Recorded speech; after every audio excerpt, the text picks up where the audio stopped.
জঙ্গলটা আসলে খুব ইয়াভাবে জঙ্গল। তো তারপরও চেষ্টা চালাচ্ছি, দেখি।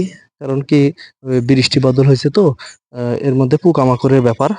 আসলে আপনাদেরকে দেখানোর জন্য এত কষ্ট করা, এবং পাশাপাশি আমারও অনেক ইচ্ছা ছিল যে আমি একটু এই আল্লাহর ঘরটাকে আসব এবং ভিজিট করে আপনাদেরকে দেখাবো। তো আমি এখন অবস্থান করতেছি রয়পাড়া, দুর্গাপুর, রাজশাহী। আপনাদেরকে আসলে এখানে আমরা যেটা দেখানোর জন্য মূল হচ্ছে উদ্দেশ্য, সেটা হচ্ছে এখানে একটা আল্লাহর ঘর আছেন। যে আল্লাহর ঘরটা দেখানোর জন্য আমার এত কষ্ট করে ঢাকা থেকে আসা। তো আসলে এখানে আমি এক বাবারে দাঁড় করাইছি, কারণ বাবার মুখ থেকে আমি এই মসজিদটার ঘটনাটা শুনবো। তো বাবা যদি একটু আমাদেরকে বলতেন যে এটা কত সালে তৈরি, বা আপনাদের জানাশোনা বা আপনার বাবা বা দাদা তাদের কাছ থেকে মুখে থেকে মানে এটার সম্বন্ধে যা যা মানে জানেন সেটা যদি একটু আমাদেরকে বলতেন। তো যাই হোক, আমরা এই এটা তো আমার সম্বন্ধে জানা নাই, তবে আমার বাবারাও এই কথাই বলছে যে ওই আমার দাদার আমলে হয়েছে, কিন্তু ওরাও কোনো নির্মাণ সম্বন্ধে কোনো তারিখ বা ডেট কোনো জানা নাই। তবে আমরা ওই আনুমানিক একটা ধরছি যে মোগল সাম্রাজ্যের আমলে বাবরের ওই সময় হয়তো হতে পারে, এরকম একটা তাছাড়া অন্য কিছু আমাদের জানা নাই, আমাদের শোনা খালি। মানে শুধু শোনা, কিন্তু মনে হচ্ছে যে ওই সময় কোনো রাজা এটা হয়তোবা নির্মাণ করছেন। করতে পারে, হ্যাঁ।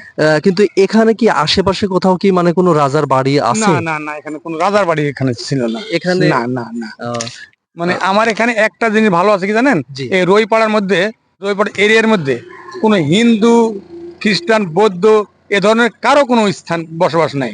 মানে এখানে খালি ওই মুসলিম ছাড়া অন্য কোনো নাই। আচ্ছা বাবা, এমন কি হতে পারে যে আমাদের তো এখানে পাশে তো হচ্ছে ওই পুঠিয়া রাজবাড়ি আছে? আচ্ছা, তাহলে সেই ক্ষেত্রে কি এমনও হতে পারে যে পুঠিয়া রাজবাড়ির সাথে এই রায়পাড়া এই মসজিদের এই নির্মাণাধীন কোনো সম্পর্ক আছে? আমাদের জানা নেই, আমাদের জানা নেই। আচ্ছা, যাক, আমাগো বাজান অনেক কিছু বলছে, বাবারে দেরি করাইলাম। আমরা আসলে এখানকার এখন সৌন্দর্য গুলান আপনাদেরকে দেখানোর চেষ্টা করব। রাখো। তো সম্মানিত দর্শক, এখন আপনাদেরকে আমরা সেই নির্মাণাধীন মসজিদের কাছে নিয়ে যাচ্ছি, এবং আপনাদেরকে এখন এখানকার মসজিদের নির্মাণাধীন গুলান দেখানোর চেষ্টা করব। আসো। মসজিদটার পিছনের দিকে আপনার এখন বর্তমানে যে এটা নির্মাণ হচ্ছে সেটা হচ্ছে নতুন স্থাপনা, কিন্তু আসলে আমরা যেই স্থাপনাটা দেখানোর জন্য চাচ্ছি সেটা হচ্ছে এই এই যে এক গম্বুজের এই মসজিদটার এই স্থাপনাটা, যেটা নকশাগুলান এত সুন্দর করে করছে, কারুকার্যগুলান দেখেন, এগুলান এখন রং করা হয়েছে, কিন্তু এই যে স্থাপনাটাকে করা হয়েছে এটা মাশাল্লাহ আল্লাহর ঘর, খুবই চমৎকার।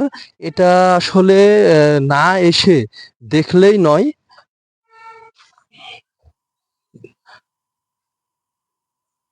তো এই যে নির্মাণাধীন যেই মসজিদটা দেখা যাচ্ছে, তো আল্লাহর কত অশেষ রহমত, এবং আল্লাহ কত রহমান, যে আমি আসলে এই মসজিদটা অনেক আগেই যাওয়ার সময় এটা দেখেছিলাম। তো আমার তখন থেকে একটা কিউরিসিটি যে এই মসজিদটার কাছে যদি আমি আসতাম এবং আপনাদেরকে যদি একটু দেখাইতে পারতাম, তো আল্লাহর রহমতে আমরা এটা একটু দেখানো সক্ষম হয়েছি। এবং পাশাপাশি আপনাদেরকে খুব চমৎকার প্রকৃতির কিছু জিনিস আপনাদেরকে দেখাবো। সেটা দেখেন, এত চমৎকার সুন্দর পরিপাটিভাবে এই মসজিদটার সামনে এত সুন্দরভাবে ফুলের বাগান সাজানো আছে। মাশাল্লাহ, খুবই ভালো লাগতেছে যে এখানে আসলে আসার পরে প্রকৃতির সাথে অন্যরকম একটা মানে ভালোবাসার, ভালো লাগার যেই ব্যাপারটা সেটা পেলাম। এবং আমার খুবই ভালো লাগতেছে যে একসাথে দুইটা জিনিসই দেখতে পেলাম। এক, আল্লাহর ঘর, আর দ্বিতীয়ত এখানকার প্রকৃতির ছোঁয়াগুলান। তো আপনাদেরকে আমরা ভিতরে দেখানোরও চেষ্টা করব। বাইরের এই পাশে কাটা, আমি যেতে পারি নাই, আমি এখন ওই পাশ দিয়ে কাটার ভেদ করে আপনাদেরকে দেখানোর চেষ্টা করব। পাশাপাশি এই যে রাজশাহীতে যে আম যে আছে দেখেন, এখনো আম আছে। হ্যাঁ, এখনো আম আছে। তো এই মসজিদটা আপনাদেরকে লোকেশনটা বলেই দিয়েছি, রায়পাড়া। তো এখানে আসলে অনেক জঙ্গল, আমি আসলে বুঝতেছি না আমি কোন দিক দিয়ে যাব। হ্যাঁ, জঙ্গলটা আসলে খুব ভাবে জঙ্গল। তো তারপরও চেষ্টা চালাচ্ছি, দেখি। কারণ কি, বৃষ্টি বাদল হয়েছে তো, এর মধ্যে পোকামাকড়ের ব্যাপার। আসলে আপনাদেরকে দেখানোর জন্য এত কষ্ট করা, এবং পাশাপাশি আমারও অনেক ইচ্ছা ছিল যে আমি একটু এই আল্লাহর ঘরটাকে আসব এবং ভিজিট করে আপনাদেরকে দেখাবো। তো আসলে সবচেয়ে বড় কথা যেটা, সেটা হচ্ছে যে এখনো আগেকার আমলের যে নির্মাণাধীন, এবং এই ঘরটা এত সুন্দরভাবে আল্লাহর ঘরটা আছে, এবং এত সুন্দর চমৎকার, এটা আসলে ভাষায় প্রকাশ করা যাবে না, ফিজিক্যালি যতক্ষণ পর্যন্ত আমরা এখানে না আসব। তো আমি আপনাদেরকে চেষ্টা করব ভিতরের সৌন্দর্য, কারুকার্যটাকেও দেখানোর। এদের সবচেয়ে যেটা আমাকে ভালো লেগেছে, যে এক তো আল্লাহর ঘর তো সবসময় ভালো লাগবেই, কিন্তু এই যে আহ, প্রকৃতির যে একটা অন্যরকম অনুভূতি এখানে আসার পরে আহ, খুবই ভালো লাগবে। যে এই মসজিদের পাশেই সুন্দর ফুলে ফুলে ভরা। আমরা এই যে অলরেডি এই মসজিদের দেখাশোনা করেন যিনি, আমরা ওনাকে অলরেডি পেয়েছি। এই যে এখানে, বাবা আসসালামু আলাইকুম। ওয়ালাইকুম সালাম। আসলে বাবা আমরা এখানে একটু এই যে মসজিদের ভিতরেও একটু যাইতে চাচ্ছিলাম, যদি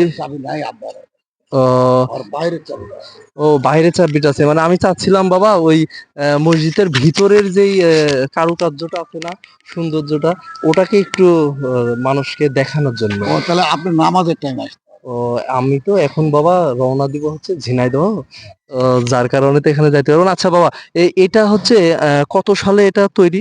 এটা আমি বলতে পারলাম না, আমার আব্বাও বলতে পারলাম না। আচ্ছা, আপনি এখানে মোটামুটি কত বছর থেকে আছেন বাবা? আমি আমার জীবনটাই এখানে, এখানে আমার বাপ দাদা চোদ্দ পিঢ়ি সব।